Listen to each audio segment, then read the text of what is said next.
وأسأل الله أن يحرم وجوهكم عن النار يا رب العالمين، وأسأله أن يبلغكم رمضان وأن يجعلكم فيه من عتقائه من النيران.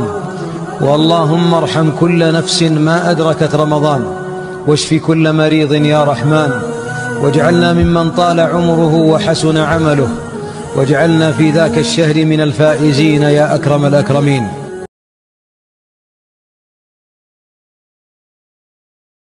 کہ ہم اور آپ رمضان مبارک کا استقبال کس طرح کریں، ہمیں کیا کرنا چاہیے؟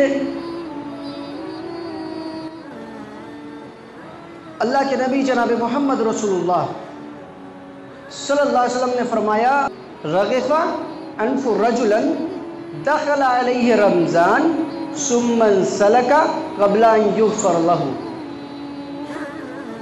کہ اللہ رب العالمین ایسے شخص کے ناک خاک آلود کرے، وہ شخص برباد ہو جس نے رمضان کا مبارک مہینہ پایا اور اپنی بخشش نہ کروا پایا۔ جس طریقے سے عام دنوں کے اندر وہ زندگی گزار رہا تھا، ویسے ہی وہ رمضان میں بھی رمضان کے قیمتی مواقع کو اس نے ایسے ہی گزار دیا۔ اور دوسری حدیث اگر آپ پڑھیں گے تو ایک مرتبہ اللہ کے رسول صلی اللہ علیہ وسلم، صحیح مسلم میں بھی روایت موجود ہے، صعید علی المنبر، ممبر پر چڑھتے ہیں، جب پہلے زینے پر قدم رکھا تو آپ نے کہا آمین، دوسرے زینے پر قدم رکھا تو آپ نے کہا آمین، جب تیسرے زینے پر قدم رکھا تو آپ نے کہا آمین۔ خطبہ ختم ہو گیا، نماز ہو گئی، صحابہ نے آپ سے دریافت کیا یا رسول اللہ آج آپ نے ایسا کام کیا، اس سے پہلے ہم نے آپ کو ایسا کرتے ہوئے نہیں دیکھا، آپ نے ایسے الفاظ کا استعمال کیا اچانک کہ ہم نے اس سے پہلے اس حیت میں، اس کیفیت میں، اس حالت میں آپ کو میں نے نہیں دیکھا۔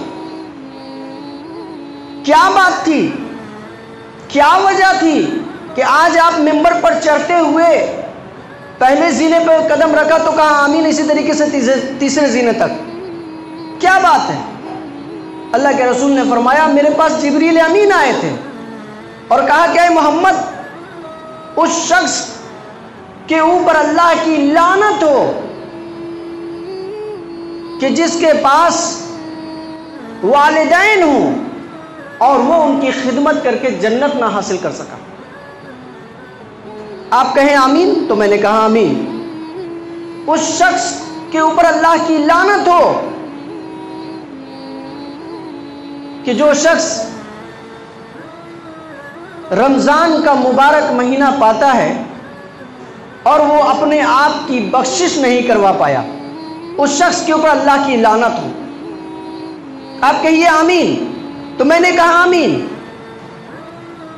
کتنی بڑی بات ہے کہ اس شخص کے سلسلے میں کہا جا رہا ہے کہ اس شخص کے اوپر اللہ کی لعنت ہو، کہ جو رمضان کا موقع پائے اور اپنی بخشش نہ کروا پایا،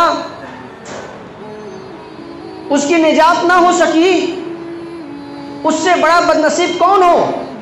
اور تیسرا وہ شخص کہ جب رسول اللہ صلی اللہ علیہ وسلم کا اسم مبارک نام لیا جائے، جب آپ کا مبارک نام لیا جائے اور وہ شخص صلی اللہ علیہ وسلم نہ کہے، ایسے شخص کے اوپر کہیے اللہ کی لعنت ہو۔ میں نے کہا آمین۔ آج بہت سارے ایسے افراد ہیں کہ جب رسول کا نام آتا ہے تو صرف جھوم جاتے ہیں، اور جب ان کی بات کرتے ہیں تو گھوم جاتے ہیں۔ رسول کی بات سننے کے لیے تیار نہیں۔ آپ کا نام لے کر نعرہ لگانا بہت اچھا لگتا ہے، گلی چوک چوراہوں پر آپ کا نام لے کر دوڑ بھاگ کرنا، جھنڈا لے کر دوڑنا، یہ بڑا پسند آتا ہے۔ ہم کو حیرت آ رہی ہے اس بات پر کہ میں نام لے رہا ہوں، ابھی بھی لوگ خاموش ہیں۔ زبان پر صلی اللہ علیہ وسلم کا ورد آنا چاہیے۔ آپ کو پتا ہے کہ جس نے اللہ کے رسول کے اوپر درود بھیجا من صلی علیہ فقد عشر، جس نے میرے اوپر درود بھیجا اس کو 10 نیکیاں دی جاتی ہیں، 10 درجات بلند کی جاتے ہیں، 10 خطائیں معاف کر دی جاتی ہیں۔ صرف انگوٹھا چومنے سے کام چلے گا؟ ایسے جنت نہیں ملتی ہے۔ نبی کا نام آئے ہم اور آپ کو صلی اللہ علیہ وسلم کہنا چاہیے۔ حاضرین گرامی، تو یہ آپ صلی اللہ علیہ وسلم کے فرمودات کہ آپ ممبر پر چڑھتے ہیں اور اس طرح کی کیفیت ہوتی ہے اور ایسے شخص کے اوپر لعنت کرتے ہیں کہ جو رمضان کا مبارک مہینہ پائے اور اپنی بخشش نہ کروا سکا۔ لعنت ہے ایسے شخص کے اوپر۔ یہ میں نہیں کہہ رہا ہوں، ایسا نہ کہیے کہ امام صاحب کہہ رہے ہیں لعنت ہم لوگوں کو کہیں۔ نہیں، میں کون ہوتا ہوں؟ میرا تو خود غریبان اللہ پکڑنے والا ہے۔ میں تو خود اپنے سلسلے میں متفکر ہوں کہ میرا کیا معاملہ ہوگا اللہ کے ہاں، کیا جواب دینا ہوگا، کیسے جواب دیں گے اللہ کے ہاں۔ اللہ کے رسول فرما رہے ہیں کہ جو شخص یہ مبارک مہینہ پائے اور اپنی بخشش نہ کروا پایا، ایسے شخص کے اوپر اللہ کی لعنت۔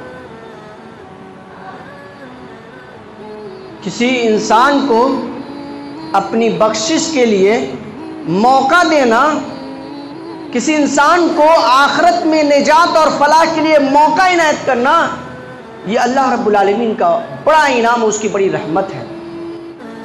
ورنہ اللہ کو کیا غرض پڑی ہے کہ اللہ ہمارے اوپر ایسا مہینہ نازل کرتا ہے، سائے فغن کرتا ہے کہ جس کی عبادتیں 1000 مہینوں سے افضل عبادتیں ہیں، جس کے نوافل بھی فرض کی حیثیت رکھتے ہیں، جس میں عبادتوں کے درجات کو بڑھا دیا جاتا ہے، جس میں نیکیوں کو اضافہ 7 سے لے کر 700 اور 700 سے بھی اوپر، اس سے بھی بڑھ کر نیکیاں دی جاتی ہیں۔ الا 700 ضعف، اس سے بھی بڑھا کر اللہ دیتا۔ اللہ کس قدر مہربان ہے۔ یہ مہینہ اللہ نے کس لیے رکھا ہے؟ پھل فروٹس کھانے کے لیے، ڈرائی فروٹ وغیرہ کا استعمال کرنے کے لیے۔ آپ کھا سکتے ہیں، لیکن صرف اس لیے نہیں۔ افطار کے وقت میں کھا سکتے ہیں، دن میں نہیں کھا سکتے ہیں، لیکن اس کا شکر بجا لانا بہت ضروری ہے۔ یہ روزہ بہت ہی اہم عبادت ہے۔ میں نے پہلے بھی کہا تھا کہ صحابہ اکرام اسی روزے کے منتظر ہوا کرتے تھے۔ انہیں پتا تھا، انہیں معلوم تھا کہ من صام رمضان ایمانا واحتسابا غفر له ما تقدم من ذنبه، کہ جو شخص ایمان کے ساتھ اور احتساب کی نیت سے کہ اللہ اس کا اجر دے گا، ثواب دے گا۔ آپ پڑھ سکتے ہیں صحیح بخاری کے اندر حدیث نمبر 1901 میں اور حدیث نمبر 38 میں بھی ہے کہ جس شخص نے ایمان کے ساتھ اور احتساب نیت کے ساتھ کہ اللہ رب العالمین میرے عمل کا بدلہ دے گا، یہ سوچتے ہوئے اگر کسی نے رمضان کا روزہ رکھا تو اس کے پچھلے گناہ معاف کر دیے جاتے۔ اسی طریقے سے من قام رمضان ایمانا واحتسابا غفر له ما تقدم من ذنبه، جس نے ایمان کے ساتھ اور احتسابی نیت کے ساتھ جس نے قیام کیا، رات میں تراویح کا اہتمام کیا، نمازیں پڑھتا رہا، قرآن مجید کی تلاوت سنتا رہا اور تلاوت کرتا رہا، تو اللہ تعالیٰ ایسے لوگوں کے گناہوں کو بخش دیتا ہے، معاف کر دیتا ہے۔ یہ روزہ اسلام کے 5 اہم بنیاد میں سے ایک ہے۔ آپ اس کو دیکھ سکتے ہیں، صحیح بخاری کے اندر موجود ہے، صفحہ نمبر 11 حدیث نمبر 8 میں صحیح بخاری کی روایت جو میں نے پچھلے پڑھا تھا، ابھی پڑھنے کی ضرورت نہیں ہے۔ اسلام کے 5 اہم بنیاد میں سے ایک ہے۔ اس میں کیا ہے؟ ایک روزہ۔ اس شخص کے لیے روزہ اس شخص کے لیے رخصت ہے جو اس کی صلاحیت نہیں رکھتا ہو۔ کن لوگوں کے اوپر فرض ہے یہ پتہ ہے آپ کو؟ کیا کیا شرطیں ہیں؟ کسی شخص کو روزہ رکھنا ہے تو اس کے اندر خوبی کیا ہونی چاہیے؟ سب سے پہلی خوبی کہ وہ مسلمان ہونا چاہیے، ٹھیک ہے؟ اذ قال له ربه اسلم قال اسلمت لرب العالمین، جب اس سے کہا جائے کہ قبول کرو، اسلام لاؤ، تو کہتا ہے کہ میں نے اللہ کے نام پر اسلام لایا، اسلمت لرب العالمین، میں اپنے پروردگار کی طرف رجوع کرتا ہوں۔ اسلام کا مطلب ہوتا ہے جھکنا، رجوع کرنا، قبول کرنا، امن و شانتی، سلامتی، یہ سب معنی میں آتا ہے۔ اپنے آپ کو سرنڈر کرنا، اللہ اس کے رسول کے آگے اپنے آپ کو سرنڈر کرنا۔ تو یہ مسلمان کے اوپر فرض ہے۔ دوسری چیز کہ وہ عاقل و بالغ ہو، تب نہ انسان آخرت میں کہے گا کہ اے اللہ اگر ہم جان لیتے، دیکھ لیتے، سمجھ لیتے، ما کنا فی اصحاب السعیر، ہم جہنمیوں میں سے نہ ہوتے۔ لو کنا نعلم، اگر ہم دیکھ لیتے، جان لیتے، ما کنا فی اصحاب السعیر، ہم جہنمیوں میں سے نہیں ہوتے، ہم عمل کرنے والے ہوتے۔ کیا پتہ کیا معلوم ہوا؟ معلوم یہ ہوا کہ اس کے پاس عقل ہوگی۔ اب پڑھیے نا سورہ ملک کے اندر ہے، لو کنا نسمع او نعقل ما کنا فی اصحاب السعیر، اے کاش کہ ہم سن لیتے یا عقل رکھتے، ما کنا فی اصحاب السعیر، ہم جہنمیوں کے ساتھ نہیں ہوتے۔